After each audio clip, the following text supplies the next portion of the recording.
Terima kasih sudah diundang oleh ITC untuk kita ngobrol di sini ya. Saya tadi mencoba melihat ya siapa aja pesertanya dan ada beberapa yang menarik ya. Indika lagi bikin project, Indika Natur gitu ya. Terus ada yang sudah punya project CDN, bahkan bisa udah pernah jual ini ya, jual kartu kredit ya dari INJ ya. Belum. Tapi kasihan amat. Kasihan amat. Nah, tapi secara energi yang sudah ini, cuma orangnya nggak ada ya? Secara energi. Saya lihat tadinya namanya ada Mas Agus Sandi. Tadi ada. Kalau Bapak ini tadi on the way, Pak. Oke. Jadi mereka udah pernah jualan, sudah pernah menikmati hasil dari kartu kredit. Kalau saya hanya penikmat dari broker. Jadi saya sudah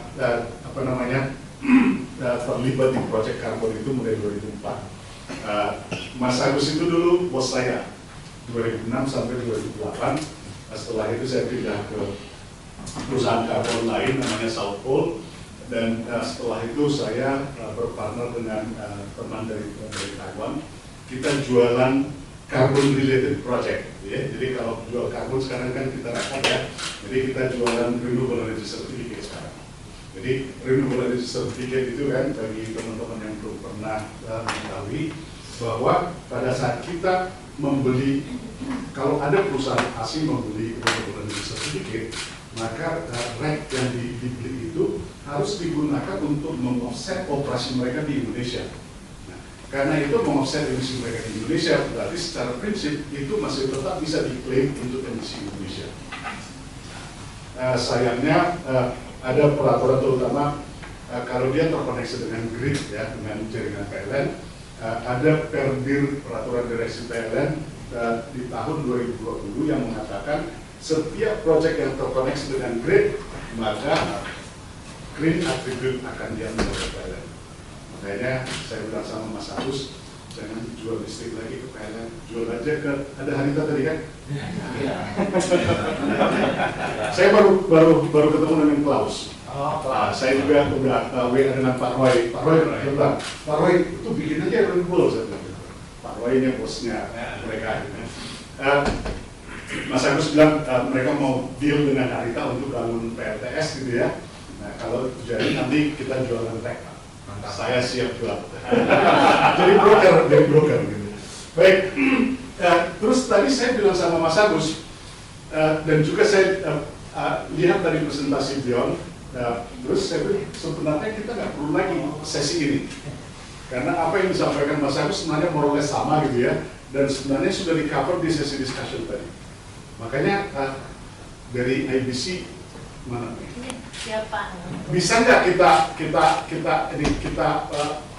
ubah sedikit ininya ya. Jadi kita ubah menjadi satu sesi diskusi. Tapi nanti ada yang di-capture dari IBC, nanti kita buat tulisan bersama. Oh, menarik sekali Pak. Karena saya pengen exercise gitu ya. Jadinya dari diskusi ini kita membuat satu semacam apakah itu kita sebut position paper atau apapun gitu ya. Kita sampaikan ke pemerintah. Boleh nggak? Tapi ada yang nyatet ya? Kita catat ya Pak, tapi nanti mohon arahan pembimbingan juga ya Pak. ada yang merecord nggak? Ada Pak, berrecord. Oke, good. Berarti kita bisa buat tulisan nanti. Oke, jadi saya yakin ini juga Bapak Ibu, teman-teman udah tahu ini ya, jadi bukan hal yang baru lagi. Tapi yang paling penting terus.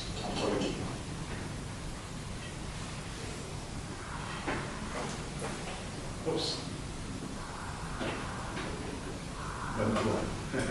Call the friend. Oke. Oh ya salah, saya salah pencet. Oke. Saya tadi mau tunjukin ini.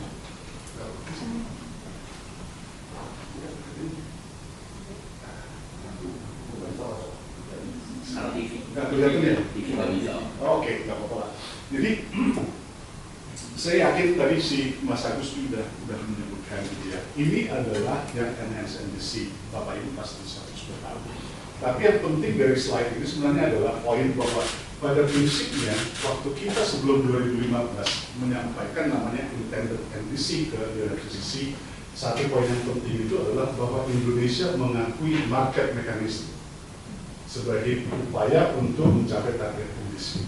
Itu yang penting sebenarnya. Jadi kalau kita sekarang bikin pasar karbon atau NEC gitu ya, itu sebenarnya sudah ada dasarnya dari dulu yang kita sampaikan ke UNFCCC.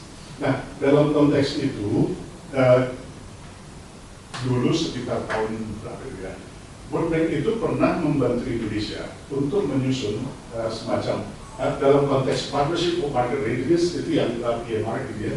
Jadi World Bank itu membantu bagaimana negara-negara berkembang itu bisa menggunakan market mechanism untuk menurunkan emisi.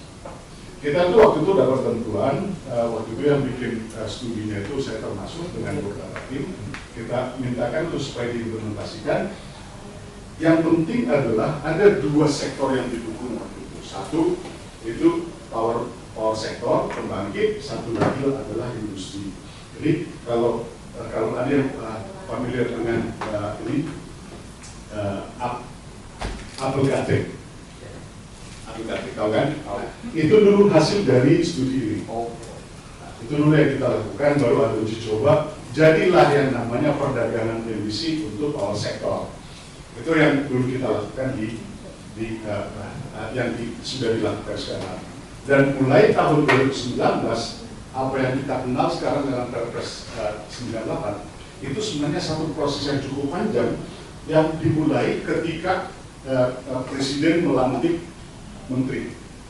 Jadi kalau ada yang ingat pada saat itu Presiden mengatakan pokoknya majukan perdagangan karbon. Itu salah satu message-nya. Tadinya ini adalah KLHK itu mau bikin permen untuk perdagangan karbon di sektor kehutanan. Tapi dengan instruksi dari Presiden akhirnya jadilah Perpres 98. Isinya yang sekarang itu boleh saya katakan kira-kira mungkin sekitar 60% dari ide awal. Saya ikut bikin ide awalnya. Nah, di tengah jalan setelah konsep awal selesai, kita tidak dilibatkan lagi karena itu sudah ranah pemerintah. Jadi pemerintah yang bekerja akhirnya jadilah seperti yang sekarang. Itu cerita tentang itu. Jadilah Perpres 98. Nah, tapi kalau kita merujuk lagi pada saat bicara emisi, sebenarnya ada beberapa opsi yang bisa dimiliki pemerintah pada saat pemerintah ingin mencapai emisi. Ada misalnya yang disebut infrastructure investment. Jadi kalau kita melihat busway di Jakarta gitu ya, itu salah satu contoh bagaimana pemerintah berperan aktif melalui investasi untuk menurunkan emisi. Jadi dengan adanya busway kan, jadi jumlah perjalanan masyarakat dengan mobil pribadi berkurang. Dengan cara itu berarti ada penurunan konsumsi bahan bakar, berarti ada penurunan konsumsi, ada penurunan emisi. Sama halnya dengan LRT, sama halnya dengan MRT, itu menjadi bagian dari bagaimana pemerintah aktif berinvestasi untuk menurunkan emisi. Baru ada namanya market based instrument yang sudah kita kenal sekarang, baru ada command and control. Jadi kalau command and control ini misalnya, kalau di limbah itu ya, pemerintah mengatakan pokoknya jangan membuang limbah ke badan sungai kalau COD-nya masih di atas 100 ppm kan ya, kalau limbah cair ya, itu nggak boleh. Nah, itu contoh command and control. Jadi kalau membuang ketahuan berarti kan ada denda, bisa sampai menghentikan operasi. Itu contoh command and control. Apakah ada yang bisa kita lakukan terkait dengan emisi? Ada. Kalau ada yang terbaru kan PP 33 terkait dengan manajemen energi, itu disebutkan pokoknya perusahaan yang mengkonsumsi energi lebih dari 4.000 ton oil equivalent per tahun harus memanage energinya. Nah, itu contoh command and control. Nah, kemudian ada voluntary agreement. Siapa yang tahu SPLK? Apa kan? SPLK? Semua tahu nggak SPLK? Kalau dijelasin. Saya cuma tahu kayu. Itu masalah kayu gitu ya, bahwa kayu yang mau dijual itu harus terverifikasi bahwa itu dari sumber yang bisa di trace gitu ya. Sebenarnya kalau itu diimplementasikan dengan baik, gitu ya, berarti kita bisa menjaga supaya kayu yang dijual itu bukan merupakan kayu yang didapat dari kayu ilegal. Nah, kalau kita bisa menjaga itu, berarti kita bisa dianggap menurunkan emisi. Karena kita betul-betul bisa menjaga dari penerbangan liar. Itu contoh voluntary agreement, itu bukan wajib. Itu hanya voluntary actions.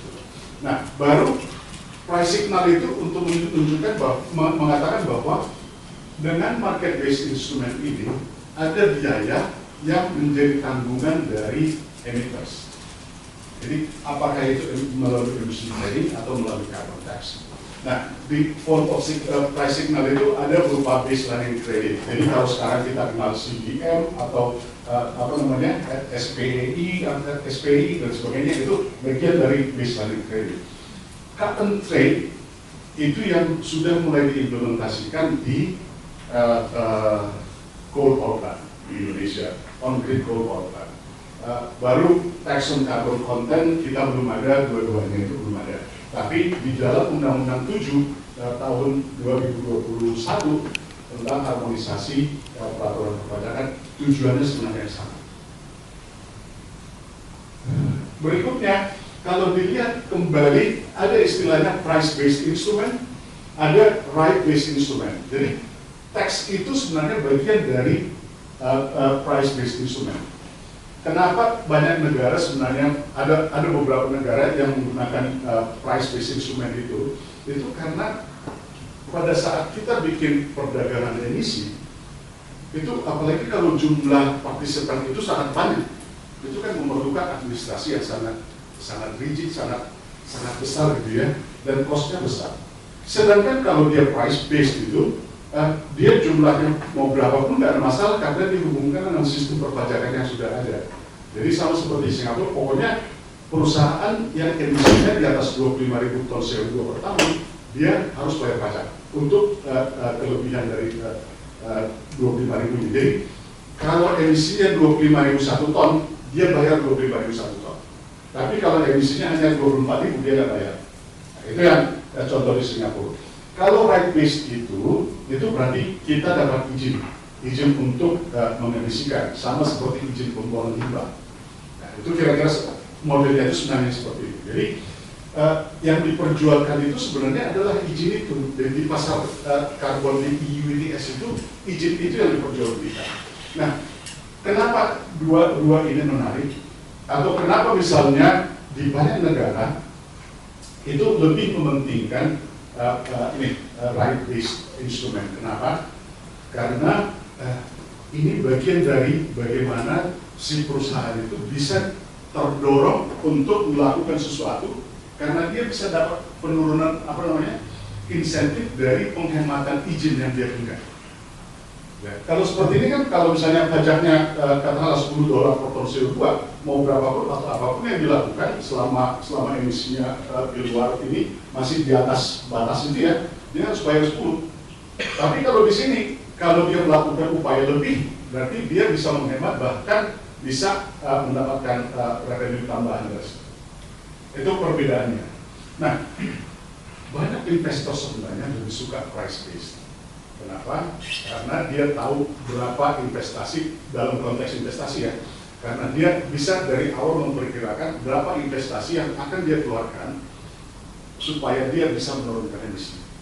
Kalau seperti di sini, kalau misalnya lihat yang itu ya, pergerakan harga di allowance di itu ya, di ETS itu kadang ada sampai 99, sekarang di 60-an, 70-an gitu ya. Dulu pernah sampai hampir 0. Nah, bayangkan kalau sampai terjadi seperti itu, bagaimana si finance manager bisa memanage berapa impact dari perdagangan karbon. Bayangkan perusahaan baja seperti ArcelorMittal gitu ya, yang emisinya itu bisa lebih dari 100 juta ton per tahun. Kalau dia sampai harus membayar 100 euro per ton, berapa banyak uang yang harus mereka investasikan. Jadi ada yang terkait dengan itu nggak? Gunung Raja Paksi di sini. Nah itu pabrik peleburan ya. Mereka juga kan mereka ekspor bajanya ke Eropa. Mereka sebentar lagi akan terkena kewajiban terkait dengan carbon border adjustment mechanism. Jadi kalau mereka tidak mau melakukan dekarbonisasi, bayangkan berapa besar biaya karbon yang harus mereka bayar. Dalam konteks CBAM sekarang, carbon border adjustment mechanism, perhitungannya adalah berapa biaya karbon di Indonesia yang dia bayar menjadi faktor pengurang dengan biaya karbon di Eropa. Kalau misalnya emisinya 10 juta ton CO2, biaya emisinya $10. Di Eropa pada saat dia melaporkan emisinya adalah $70, yang dia bayar itu $60 kali 10 juta. Itulah costnya untuk dia. Nah, itu makanya kalau Bapak Ibu pernah membaca di headline mereka itu, mereka berinvestasi bahkan mau raise fund sampai 700 juta untuk melakukan dekarbonisasi. Tujuannya ke sana. Kita belum ekspor ke Eropa sih. Coba kalau ekspor ke Eropa akan kena nanti masalah ini. Oke, nah, jadi tadi Mas Agus juga kan udah bicara sebenarnya tentang regulasi yang ada ya. Setidaknya kita melihat ada 3 bagian utama dari regulasi. Pertama adalah Perpres 98 yang mengatur teknisnya bagaimana penurunan emisi dan segala macam. Ada Undang-Undang 7 yang mengatur tentang pajak karbon yang mengatakan itu bahwa pembelian barang yang mengandung karbon atau kegiatan yang mengeluarkan emisi akan kena pajak karbon. Itu prinsip yang diatur di sini. Di dalam undang-undang ini dikatakan nanti harus si Kementerian Keuangan harus menyusun roadmap untuk pajak karbon dengan mempertimbangkan roadmap untuk perdagangan karbon. Itu yang mereka atur di sini. Tapi yang menariknya adalah bahwa di bagian regulasi itu dia menugaskan mengatakan bahwa perdagangan emisi harus dimulai di PLTU batubara. Itu dasarnya keluarnya Permen SDM nomor 16 tahun 2022. Dengan itu SDM bisa mulai meluncurkan perdagangan karbon untuk PLTU. Nah, di undang-undang ini sebenarnya hanya menjadi basis untuk dibentuknya bursa. Jadi ini ada 3 peraturan besar. Nah, cuma nggak tahu teman-teman yang sudah bergerak di karbon itu pernah nggak memperhatikan isi dari Perpres 98, khususnya tentang penalti. Ada yang memperhatikan nggak? Di penalti itu, di bagian penalti di undang-undang ini, di Perpres ini disebutkan perusahaan yang tidak mentaati dia akan dicabut unit karbonnya.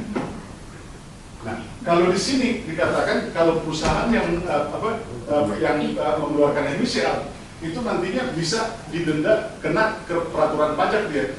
Berarti dia harus bayar segala macam kan sampai kepada bisa berakhirnya ininya operasi perusahaan gitu loh. Jadi ini dari sisi regulasi kan tentunya ini lebih kuat ya.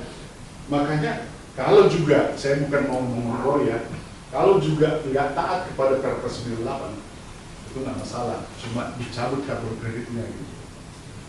Itu makanya baca sekali lagi kapan-kapan itu ya Perpres 98, cek di bagian yang terkait dengan penalti. Di sana tertulis. Nah, kemudian sebagai turunannya ada beberapa peraturan, ada Permen 21, ini tadi Permen 16, baru Permen 7 dari OJK ini, saya pikir kita Bapak Ibu sudah tahu semua ya. Tapi yang paling penting ini yang sudah diimplementasikan sekarang itu, ini yang pertama, yang perdagangan emisi di PLTU. Nah, ini di Perpres 98 itu disebutkan yang 4 ini, ada emission trading, offset, baru carbon tax dan result based payment. Ini sudah dilakukan. Tadi saya tanya ke si Ibu dulu ya dari Dekan, kan ada di Kalimantan itu FCPF, apa sih kepanjangannya FCPF? Ya, jadi itu kerjasama dengan Bank Dunia, gitu ya. Bank Dunia itu membiayai atau membayar $5 per ton CO2 penurunan emisi yang dicapai di Kalimantan Timur. Ya. Nah, masalahnya itu kan ada satu kawasan, gitu ya, satu area Kalimantan Timur. Penurunan emisi itu kontribusi dari berbagai pihak termasuk swasta. Tapi swasta nggak kebagian duitnya. Jadi, nah temannya si ibu itu lagi bikin studi atau bikin FGD gitu ya, supaya nanti bisa dimasukkan ke pemerintah. Kok swasta nggak ikut kebagian gitu ya? Itu nanti hasil dari dunia studinya. Tapi secara prinsip ini tiga-tiganya ini sebenarnya yang lebih aktif didiskusikan. Nah, sayangnya peraturan tentang carbon tax itu sampai sekarang belum jadi. Sebelumnya sudah ada diskusi cukup panjang di Kemenq, SDM dan lain-lain itu yang mengatakan bahwa ini kan dikaitkan dengan penurunan emisi gitu ya. Jadi kalau emisinya melampaui batas atas, maka dia kalau dia nggak mau bayar atau beli izin tambahan atau tidak mau beli carbon credit, maka dia harus bayar pajak. Pajaknya di draftnya itu 120% dari harga pasar, harga karbon di pasar. Artinya apa? Jadi tujuan utama dari pajak karbon itu, implementasi dari pajak karbon, sebenarnya bukanlah untuk dapat duit, tapi untuk mendorong supaya perdagangan karbon itu bisa lebih aktif. Itu diskusi awal-awal seperti itu. Nah, jadi lead-nya di Kemenq itu adalah dari BKF. Mereka mengatakan bahwa kita harus minta 120%. Jadi kalau di undang-undang itu mengatakan orang selalu bicara kok hanya 30.000 per ton gitu ya, karena itu hanya harga paling murah. Jadi floor price gitu. Jadi kalau harga karbon itu rata-rata misalnya $6 per ton CO2 di pasar, berarti basisnya itu 120% kali $6. Itulah pajak yang harus dibayarkan kalau dia tidak mengofset emisinya. Nah, sayangnya PMK itu belum keluar sampai sekarang. Nah, roadmap itu misalnya dari peraturan yang sekarang itu kan disebutkan bahwa sebenarnya setiap sektor harus menyusun roadmap.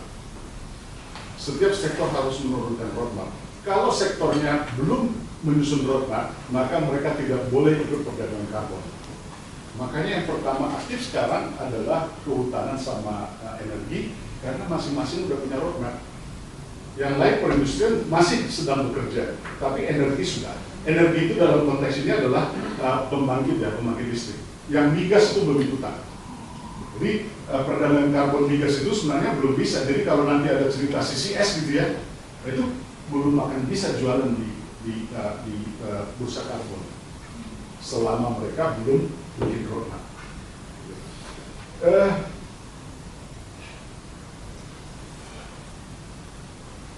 Kemudian ini kan bapak-bapak, ibu-ibu kan sudah tahu bahwa pertama kali kita sudah apa namanya, ini waktu launching ya, pertama harga jumlah terjual itu hampir 460 juta di hari pertama, dengan harga average itu sekitar, dengan yang terjual itu hanya 313, ini 36.000. Kenapa? Ada nggak yang bisa kasih masukan?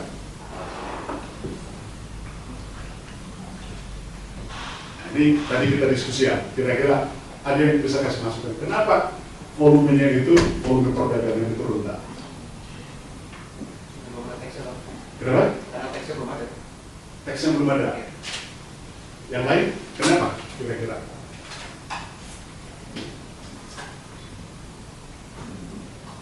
Mas dari mana mas? Dari Atlas. Oh, Mas Aruna. Oke. Nggak enak kalau langsung saya tanya. Belum napas langsung ditanya. Ada yang tahu kira-kira kenapa?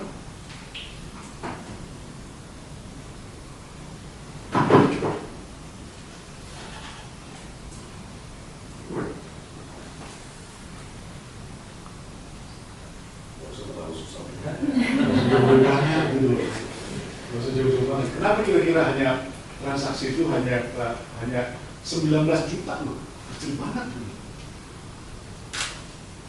Ada macam-macam sih. Kalau perhatikan gitu ya di website-nya SRM, sampai sekarang hanya ada kalau nggak 3-4 proyek yang sudah dapat SPE. Itu yang pertama. Yang kedua itu karena demand-nya nggak ada.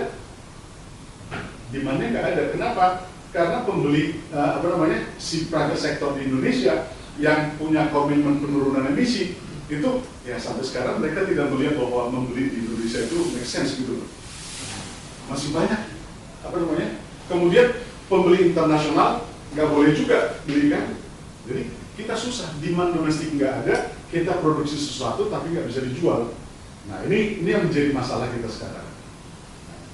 Makanya jadi pertanyaan nantinya itu adalah gimana sebenarnya kita menumbuhkan demand untuk perdagangan karbon di Indonesia. Nah, ETS ini sebenarnya menjadi salah satu opsi. Kenapa? Karena di perdagangan emisi yang ada di Indonesia disebutkan bahwa kita menggunakan istilah cap trade and tax gitu ya. Seperti yang saya katakan tadi, awalnya itu targetnya 120% pajak. Jadi,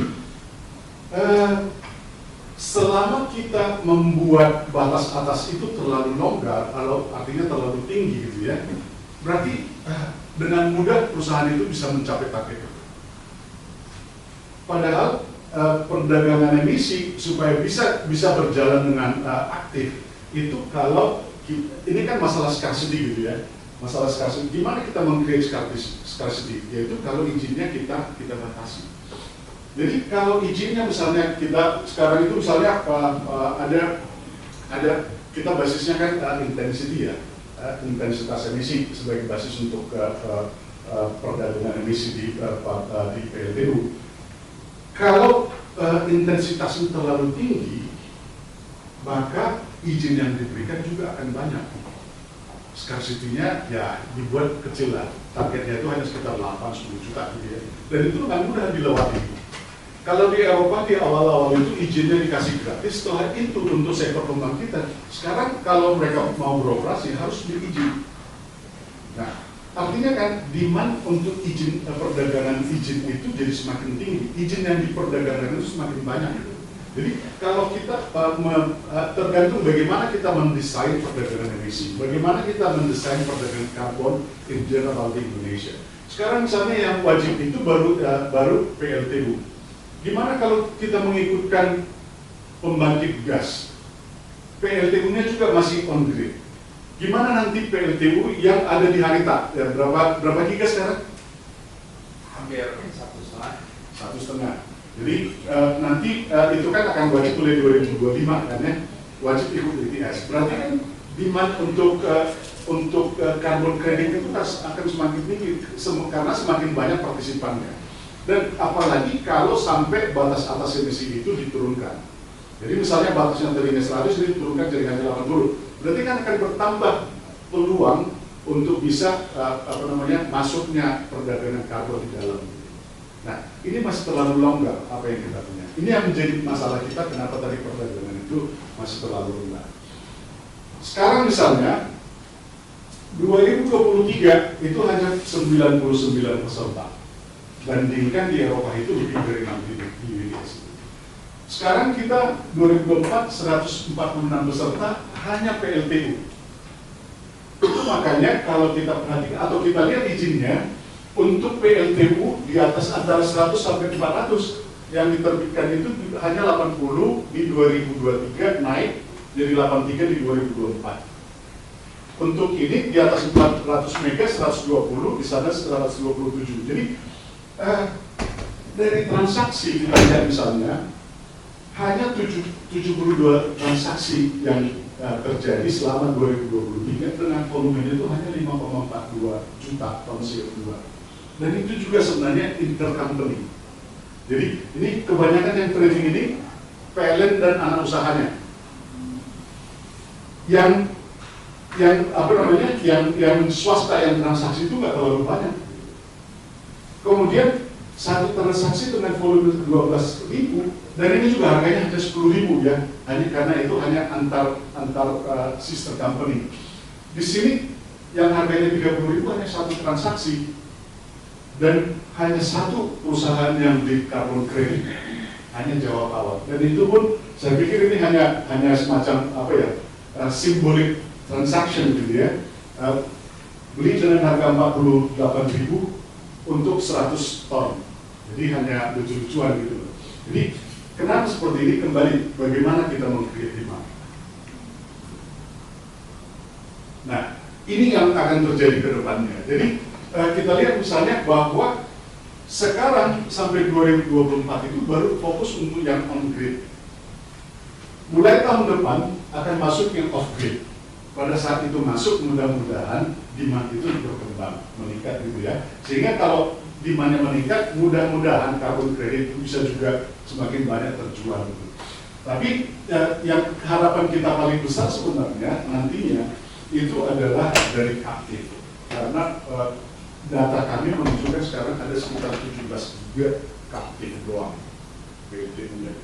Baru nanti akan tambah dari gas power plant, gas engine dan segala macam. Mulai 2028 itu semakin tinggi kebutuhan karbonnya. Jadi kalau sekarang misalnya kita terutama dari sektor energi gitu ya, karbon kredit yang terjual itu sangat rendah, yaitu karena aturannya memang masih tidak bisa meng-create demand yang tinggi sampai sekarang. Jadi kedepannya itu, apalagi kalau kedepannya itu misalnya ikut industri yang wajib untuk ini ya, ikut ETS gitu.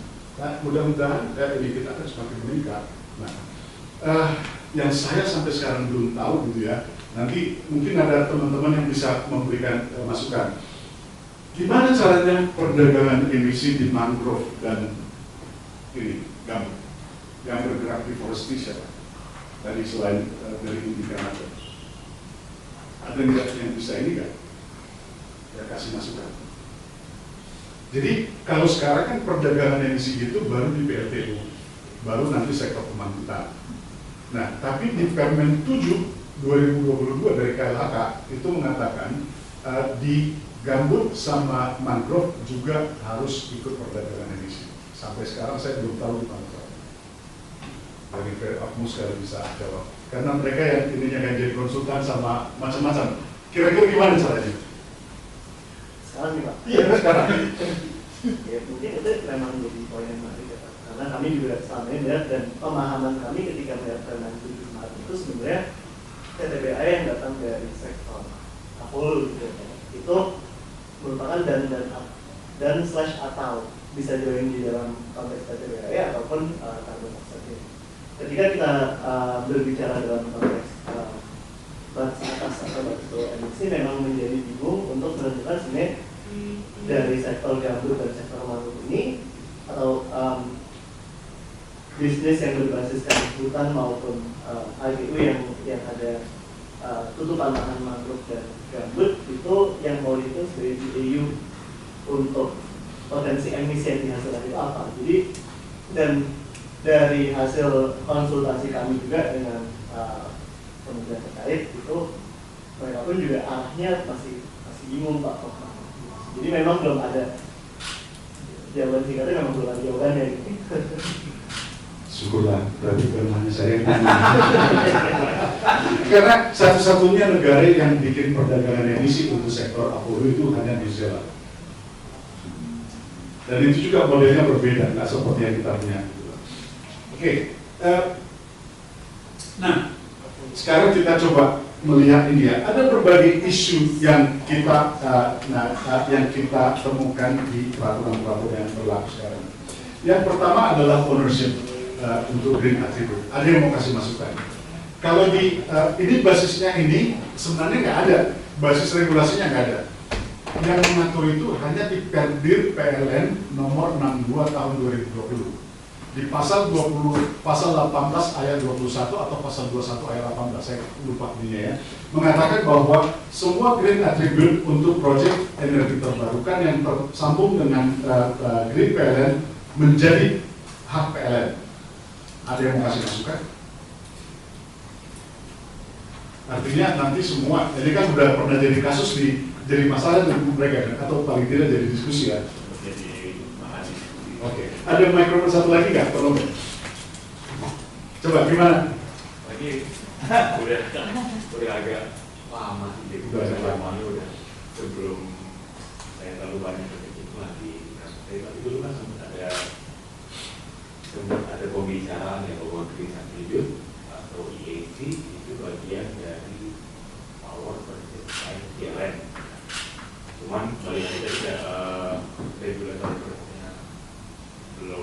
backstreet.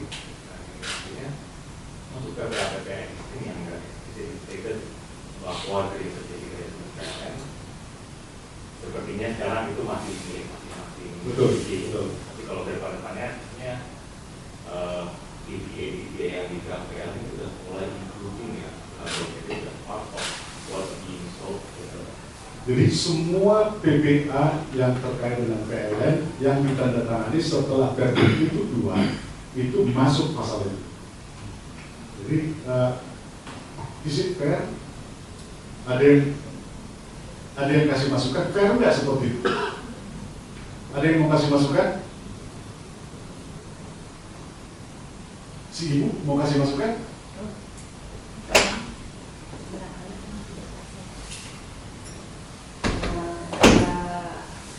Sebagai yang mengeluarkan investasi ya di sini,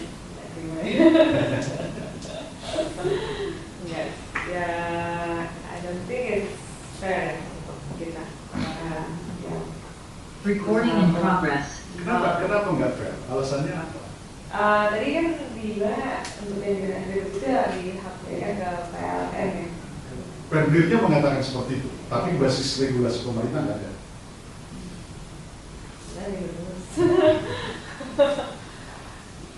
I mean, saya sebagai masih yang belajar dan masih melihat ini awam, pada saya cukup sederhana aja ya, maksudnya untuk hal yang para pebisnis keluarkan itu juga sebenarnya kita sudah ada import lebih dari company untuk bisa mendukung proyek-proyek atau proyek-proyek itu. Sehingga kalau misalnya aku tuh yang sudah kita bawa itu hanya seolah-olah diambilkan kepada negara itu sebenarnya sih kurang. Kasih. Ada yang mau kasih tanggapan yang lain?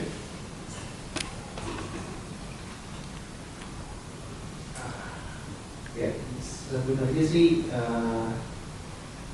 kalau kita ngomong secara ideal kan pada akhirnya ketika kita kasih ke PLN karena kita harusnya akan memanfaatkan itu untuk melanjutkan energi transisinya Indonesia gitu ya. Idealnya gitu. Cuma memang kalau kita ngomongnya dari sisi private sih memang kita langsung. Ada yang lain? Ini diskusi kita ya, kita diskusi dulu. Oh, itu cuma nanti dari kawannya. Oke, jadi pernah nggak membaca Permen SDM terkait dengan PLTS atap yang baru-baru ini keluar?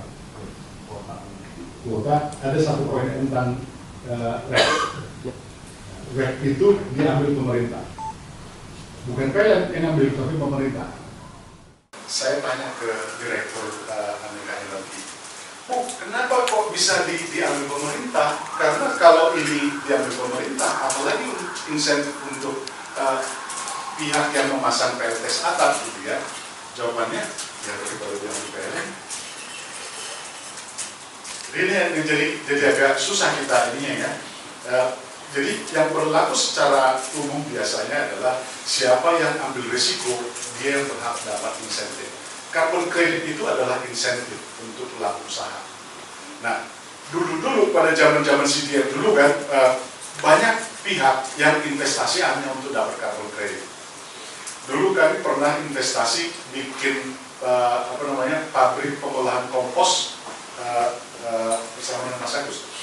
Pabrik pengolahan kompos untuk mendapatkan carbon credit. Kita nggak dapat apa-apa, hanya carbon credit. Tadi siapa yang dari Java? Nah, saya tanya tadi, Java, ternyata project biogas yang kami bikin dulu di Lampung Bakery, itu dulu kami investasi untuk bikin pengolahan ini, methane capture gitu ya. Jadi kotoran dari sapi itu dimasukkan ke kolam, metannya di capture gitu ya, baru dibakar. Hanya untuk mendapatkan carbon credit. Banyak proyek biogas di pabrik kelapa sawit yang dulu tujuannya itu hanya untuk mendapatkan carbon credit. Kenapa bisa dulu? Karena dulu masih diakui bahwa siapa yang investasi, siapa yang mengambil risiko, dialah yang mendapatkan green atau carbon creditnya gitu. Jadi yang kenal dengan riba makmur, proyek Kadingan Mentaya, ya kan? dulu sebelum dia dapat carbon credit, itu mereka mengeluarkan uang jutaan dolar hanya untuk mendapatkan konsesi, memaintain supaya jangan terjadi kebakaran dan macam-macam. Investasinya luar biasa.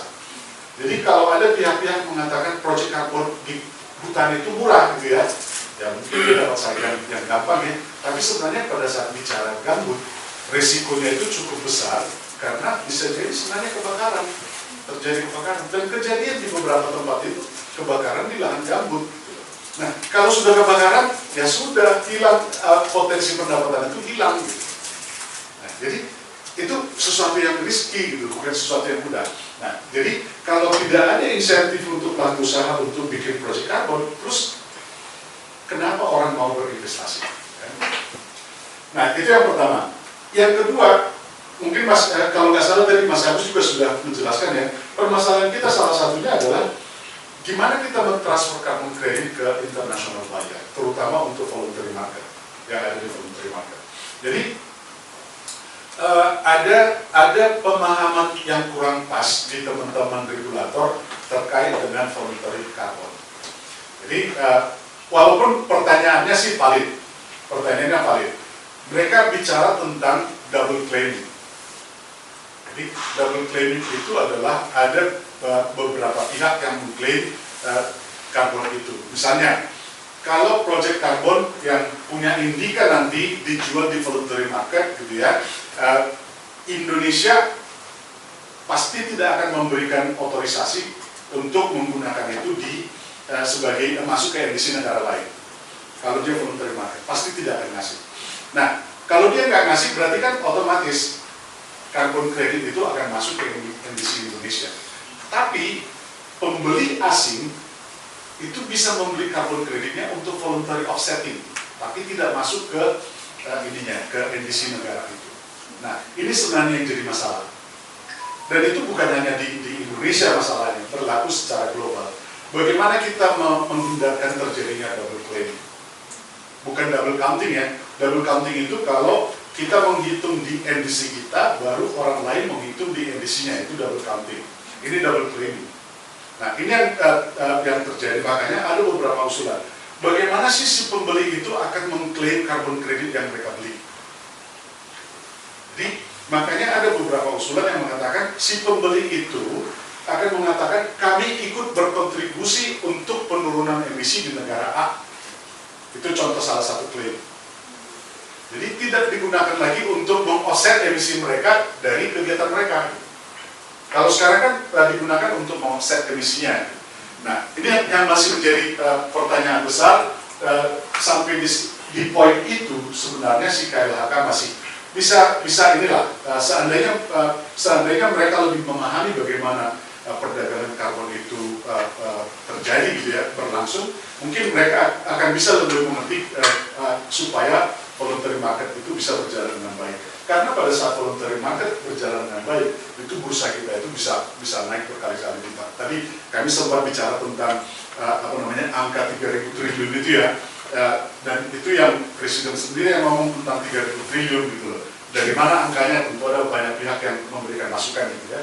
Nah, mungkin tidak sampai 3.000 triliun, tapi mungkin ratusan miliar atau triliun mungkin bisa terjadi kalau kita bisa jual di voluntary market, di voluntary market melalui bursa Indonesia, karena kita punya banyak potensi carbon credit.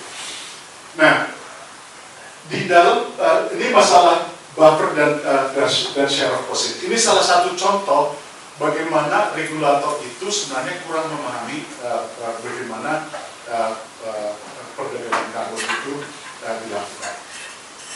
Jadi waktu itu ya, waktu tahun 2019 itu yang saya cerita tadi, ini kita juga yang salah gitu. Salah tidak menjelaskan lebih detail.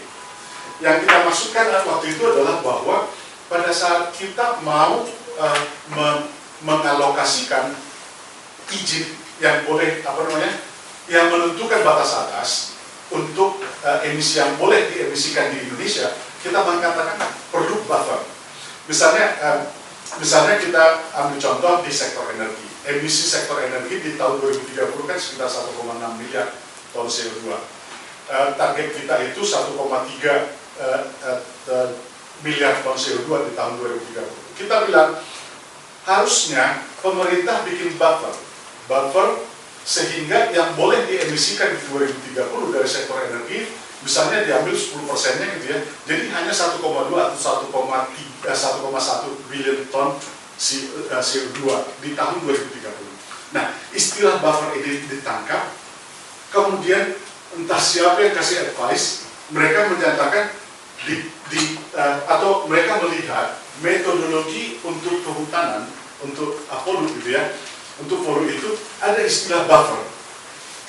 Tapi buffer di sana itu sebenarnya yang digunakan kalau suatu saat terjadi emisi yang berlebih, misalnya gara-gara kebakaran, gitu ya. Buffer itu diambil dari project. Nah, jadi buffer yang di sini sebenarnya mereka melihat itu bahwa itu diambil dari project gitu loh. Itulah peraturan yang sekarang. Padahal yang kita masukkan waktu itu adalah buffer untuk total emisi, total yang boleh diemisikan. Jadi buffer di sini yang kita jelaskan waktu itu adalah buffer dari NDC. KLHK mengatakan buffernya itu adalah dari project. Bayangkan kalau project karbon dari Polu ini kena ini, berarti kan dia kena double. Metodologi mengatur bahwa buffer harus ada. Nah, cuma memang ada pertanyaan gitu ya, kalau teman-teman pernah melihat project registry-nya Vera gitu ya. Setiap proyek itu yang sudah dapat carbon credit itu ada satu kolom untuk buffer yang di-keep oleh Vera. Pertanyaannya, buffer itu dikemanakan? Itu disimpan oleh Vera sampai berapa tahun? Ini sampai sekarang belum clear. Jadi itu mungkin bagi teman-teman yang punya proyek Polu nanti perlu melihat ke sana gitu ya, supaya katakanlah setelah 5 tahun di-keep berarti nggak ada apa-apa lagi kan, berarti bisa ditarik. Itu nanti mungkin perlu jadi bahan pemikiran. Kemudian ada conversion of allowance to SPE. Jadi kalau di Permennya 21 di KLHK itu mereka mengatakan bahwa PTBAE PU yang diberikan ke pelaku usaha pada saat dia ada tersisa itu nanti bisa dikonversi menjadi SPE. Nah ini jadi masalah. Kenapa? Karena PTBAE PU itu kan izin yang diberikan kalau saat ini masih gratis. Izin yang diberikan bukan atas performance mereka, tapi karena izin yang memang diberikan pemerintah gitu. Sementara SPE itu kan performance. Ya, itu satu. Yang kedua, kalau satu perusahaan sudah mendapatkan izin, tidak selayaknya lagi dia bisa mengkonversi izin itu menjadi SPE. Kenapa? Karena izin itu seperti tadi bukan karena performance itu gitu. Jadi kalau ternyata dia ini sebagai background ya. Jadi di pembangkitan itu misalnya ada satu punya PLTU. PLTU itu beroperasi dapat kontrak dengan PLN gitu ya, PJBL, PPA dengan PLN. Kemudian PLN ada namanya pusat pengatur beban. Mereka menginstruksikan kepada pemilik PLTU kapan mereka harus mengirim listrik ke PLN, kapan mereka mengurangi. Jadi bisa jadi dia dapat izin, katakanlah 1 juta ton CO2 gitu ya. Tapi PLN minta ke mereka itu hanya katakanlah sekian kWh yang setara, kalau emisinya katakanlah setara dengan 800.000. Berarti kan ada 200.000 penghematan. Penghematan itu 200.000 itu bukan karena performance mereka, tapi karena permintaan PLN. Nah, kalau 200.000 dikonversi jadi SPE, itu jadi masalah. Nah, ini yang bermasalah dengan konversi ini. Ini yang dulu kita bilang ke mereka itu seharusnya nggak seperti itu. Baru ada lagi masalah metodologi tadi Mas Agus sudah menyampaikan, saya dengar di itu ya. Nah, tapi kaitan dengan itu tadi ya, bisa jadi kalau metodologinya sudah approve gitu ya, bisa jadi baru metodologinya yang sudah diatur, proyeknya belum divalidasi, gitu kan? Jadi artinya itu langkah berikutnya gitu, harus ada validasi khusus dengan ininya. Gitu. Jadi itu yang mungkin yang perlu. Jadi satu masalah di sini sekarang adalah sebenarnya di Permen itu mengatur tentang mutual recognition. Tapi sampai sekarang belum jelas seperti apa mutual recognition itu akan dilaksanakan. Jadi artinya kalau kita mendaftarkan project di SRN, kita sebenarnya bisa menggunakan 3 jenis metodologi yang di-approve oleh KLHK, kemudian menggunakan metodologi yang di-approve oleh badan standarisasi gitu ya, sama metodologi dari UNFCCC. Secara prinsip bisa. Artinya, secara prinsip kalau kita menggunakan metodologi CDM, tapi mendaftarkan proyeknya di PERA, secara teoritis bisa. Nah, tapi harus ada mutual recognition. Nah, masalahnya mutual recognition itu nggak jelas seperti apa. Yang terjadi ada proyek, misalnya ada PLTB Bayu, ya, mereka daftar proyeknya di gold standard, tapi jumlah yang didaftarkan setelah terdaftar mereka memindahkan registrasi sebagian kecil dari karbon kreditnya ke SRN simbolik gitu loh. Tapi sisanya dijual. Mereka jadi masalah juga kan. Nah ini tinggal bagaimana kita mengakal-ngakali gitu ya, quote-quote gitu. Nah, satu poin yang lain juga adalah tadi saya sudah sampaikan pengertian dari teman-teman di regulator itu terkait dengan voluntary market itu masih sangat minim ya. Oleh karena itu dengan link yang dari teman-teman di VRMOS sebenarnya tugas mereka salah satunya itu adalah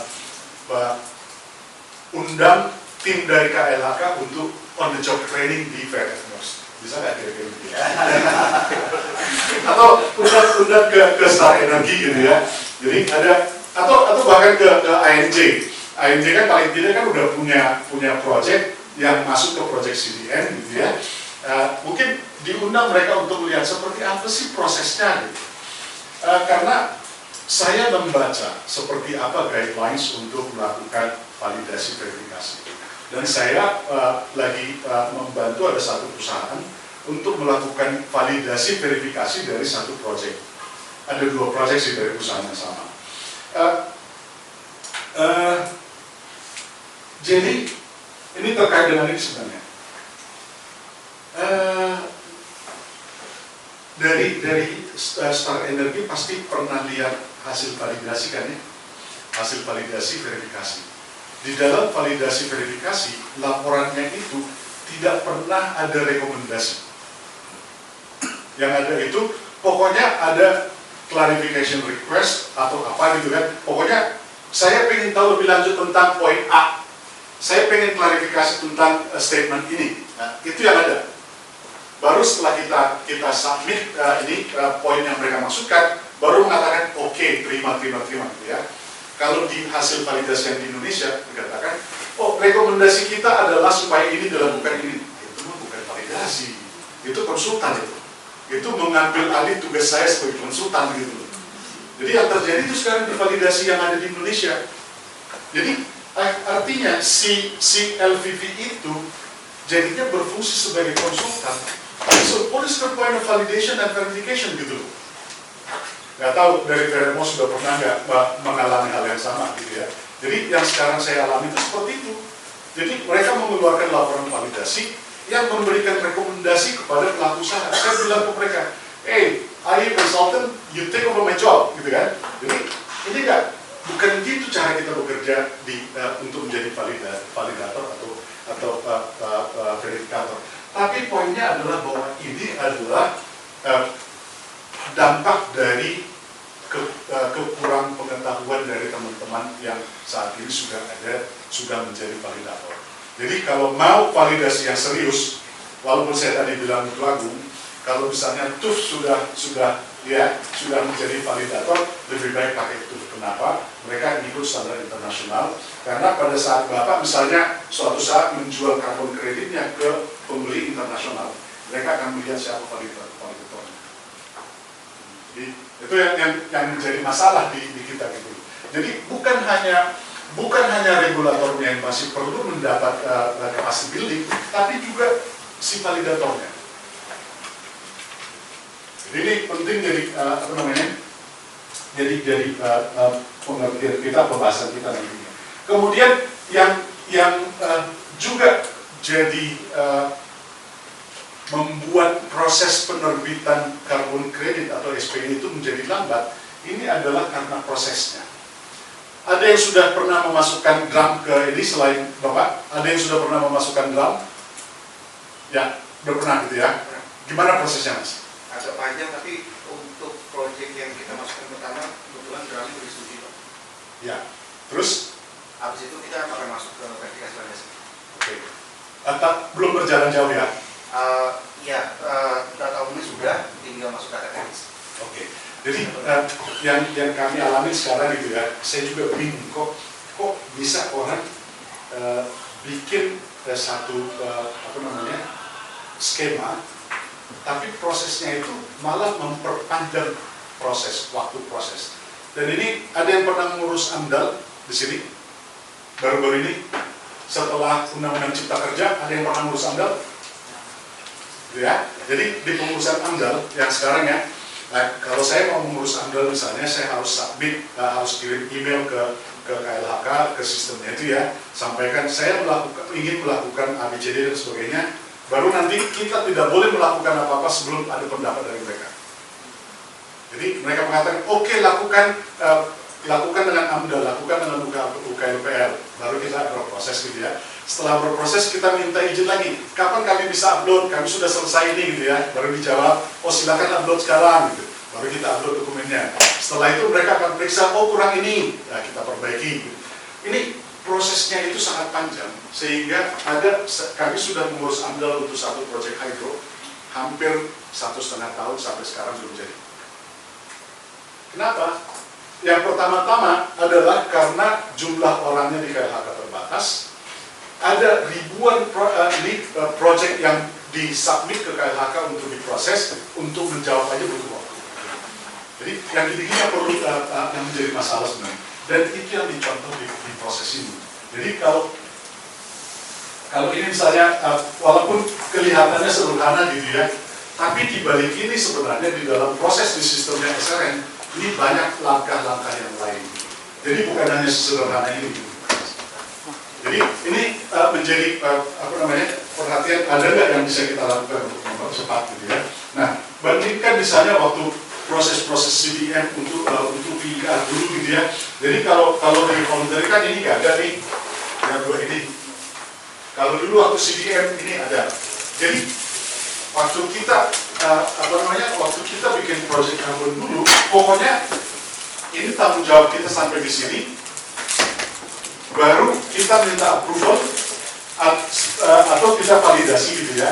Kita nggak semua dokumen kita submit ke DNCC dulu, atau kalau dari voluntary langsung kita kirim ke validator untuk divalidasi. Diverifikasi juga seperti itu. Jadi waktu yang kita buang untuk proses administrasi itu sangat sedikit.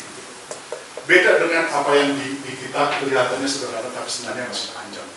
Jadi ini yang menjadi masalah di kita, dan ini misalnya langkah-langkah yang ini ya proses-prosesnya ada yang menjadi tanggung jawab pelaku usaha, kemudian oleh pihak LBV, ada misalnya SRN BPI juga mencek gitu ya. Kalau dulu kan kalau di voluntary, pokoknya kalau dari si LBV-nya sudah beres, itu sudah nggak perlu dicek-cek lagi gitu, karena Vera atau pokoknya yang voluntary sistem yang lain itu percaya dengan kemampuan dari LBV-nya. Nah, itu yang membuat proses itu menjadi panjang. LBV kalau di Indonesia itu berdiri sendiri atau di kantor? Berdiri sendiri, cuma harus dapat ini dari mereka. Nah, inilah kira-kira berbagai macam hal yang memang menjadi tantangan bagi kita pada saat kita ingin mendevelop carbon market di Indonesia, carbon market di trading gitu ya. Banyak hal yang masih perlu kita lakukan, baik di sisi bagaimana kita men-set cap-nya gitu ya, menentukan berapa sih batas emisi supaya perdagangan emisi itu efektif dan efisien. Siapa saja sih yang harus ikut di dalam perdagangan emisi dan sebagainya. Kemudian bagaimana kita memprioritaskan antara NDC target dengan needs for funding. Jadi poin kita sebenarnya kan Mas Agus tadi sudah mengatakan dari sekian target NDC itu yang bisa dibiayai itu kan hanya sekitar 30-35%. Sisanya diharapkan dari market gitu. Kalau misalnya KLHK mengatakan kami mau supaya semua yang masuk NDC dulu, NDC itu ekonomi baru bisa dijual keluar, itu berarti kita akan kembali ke masa CDM pada saat kita lambat di dalam memproses project-project, sehingga pada saat di India jumlah project itu sudah berapa ratus gitu ya, Indonesia hanya terdaftar sekitar 140. Dan yang jadi akhirnya yang menghasilkan carbon credit hanya sekitar 50-an.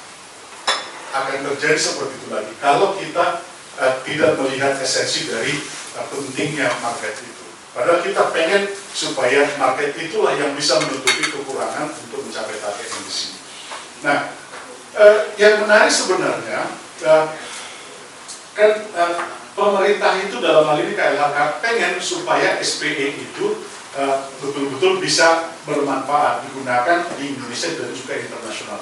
Apakah itu memungkinkan? Secara prinsip ya, selama prinsip-prinsip yang dianut secara internasional itu bisa diterima dan juga ada mutual recognition dan juga tentunya dilengkapi dengan pihak-pihak yang lain, misalnya seperti LPG tadi, kualitas yang bagus, mereka mampu melakukan validasi, verifikasi sesuai dengan standar internasional ya. Itu juga harus perlu diperhatikan. Itu kira-kira Bapak Ibu, ada lagi yang kira-kira yang kurang jelas?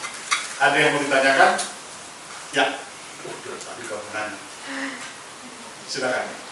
Baik Pak, terima kasih banyak Pak buat penjelasannya, sangat komprehensif Pak. Saya Agnes dari Austindo ingin bertanya Pak. Sebenarnya ada dua hal yang ingin saya tanyakan. Yang pertama, tadi kan Bapak menyinggung terkait CDM seperti itu ya Pak. Nah, untuk proyek yang sudah kita pernah daftarkan di CDM, apakah itu bisa kita berikan kembali untuk di SNMPTI untuk mendapatkan SPDNK sehingga itu berkontribusi untuk emisi kita, atau alternatif lainnya kita jual keluar melalui Vera seperti itu. Kemudian yang kedua, untuk industri, sektor industri yang belum ditetapkan jelas atas emisinya, contohnya untuk sektor sawit sendiri, apakah kita bisa sekedar mencatatkan terlebih dahulu di SRN atau melakukan pembayaran keluar terlebih dahulu pada saat batas emisi itu belum diatur seperti itu? Ya, terima kasih. Ini kan kasus yang Belitung ya. Belitung. Nah, kalau Belitung itu kan sudah lama terdaftar, ya, operasinya sudah lama, ya. Dan kalau nggak salah itu krediting periodnya sudah habis. Krediting periodnya kalau nggak salah itu waktu Belitung itu hanya sekali 10 tahun, kalau nggak salah. Nah, artinya kalau sudah habis krediting periodnya, logikanya harusnya nggak bisa lagi. Karena sudah pernah didaftarkan. Sayangnya ANJ nggak pernah mengklaim gitu. Sayangnya itu nggak pernah mengatakan. Tapi opsinya itu supaya bisa dapat duit tambahan gitu ya. Mungkin bisa jual hanya dari sisi energinya aja. Jadi benar-benar energy certificate. Jadi coba lihat nanti mungkin itu kan nggak sampai 2 mega kan ya dia. Nggak sampai 2 mega, 1,8. Saya udah pernah tunjukin ke situ. Lumayan 1,8 itu kan mungkin bisa dapat sekitar 8.000 sampai 9.000 lebih deh. Nanti itu lihat berapa megawatt hour ini produksinya, itu bisa dikonversi jadi REC. Kalau itu bisa, walaupun jadi karbon mungkin agak susah ya, karena kredit period sudah habis. Nah, kalau mau didaftarkan ke SRN, saya ragu mereka mau terima gitu ya. Tapi nggak ada salahnya dicoba. Nggak ada salahnya dicoba. Tapi karena di dalam aturan SRN itu mereka mengatakan 5 tahun batasnya setelah operasi harus sudah tervalidasi. Nah, tapi kan ini kasusnya sudah pernah teregistrasi. Tapi mereka akan nanti melihat itu sudah pernah terdaftar, sudah habis krediting period. Jadi mungkin mereka nggak terima. Tapi setidaknya untuk REC harusnya masih bisa. Ada lagi? Ya. Project yang bisa jadi rek apa aja Pak? Kenapa? Project yang bisa jadi rek itu apa? Semua renewable. Semua renewable. Cuma yang paling tinggi harganya sekarang itu dari solar PV. Nggak tahu terakhir berapa jual rek ya yang dulu lelang itu. Nah, pasti. Tapi kalau dulu 2023 kan biasanya ngacu-ngacu kan 35.000 megawatt. Yang PLN. Tapi yang dijual sama itu Kurang tahu sih. lumayan tinggi harganya yang dijual oleh Wyoming dari Project Wyoming. Ini udah lama, tapi pernah lelang. Mereka lelang 150.000 rek kalau nggak salah. Katanya habis ya. Nah, sekarang kita jual rek itu dengan harga dari hydro itu sekitar terakhir itu sekitar 1,6-1,7 dolar per megawatt hour. Kemudian dari solar itu sekitar 3 dolar per megawatt hour. Jadi apa namanya, itu kan by product gitu ya. Jadi pendapatan sampingan ada PLTN yang beroperasi di Sumatera Utara. Ya lumayan pada saat menjelang Lebaran mereka dapat 500 juta, 400 juta, paling tidak uang jajan gitu ya. Lumayan untuk satu pembangkit gitu loh dari jual reknya. Oke, ada lagi? Pak, tadi pertanyaan kedua belum dijawab terkait yang batas atas emisi. Oh ya. Nah, sebenarnya khusus itu ya, jadi kalau masuk ke industrinya gitu ya, itu kan diklaim oleh SDM biogasnya. Jadi industri sawitnya sendiri sampai sekarang nggak ada ininya, nggak ada batas atasnya. Jadi kalau mau jualan itu, jualannya itu sebagai energi. Tercatatnya itu di SDM, sebagai mitigasi di SDM. Nah, sebenarnya ini another project lagi Pak. Jadi kita konsep Biogas lagi? Hutan. Oh, Jadi, kalau hutan udah bisa. Cuma belum bisa jual ke luar negeri. Nah itu indikator itu lagi coba-coba tuh. Kalau yang hutan belum bisa ke luar negeri. Semua proyek ini sekarang belum bisa ke luar negeri. Proyek karbon. Tapi sekarang lagi berproses untuk revisi terhadap Perpres 98 dan ada nanti Permen KLHK untuk perdagangan luar negeri. Cuma kapan terbitnya? Tanya itu Aruna. Dia tahu lebih banyak terkait kapan terbitnya. Kapan Pak? Jauh. Billion dollar question-nya Pak. Nah itu dia. Sanggup bayar nggak?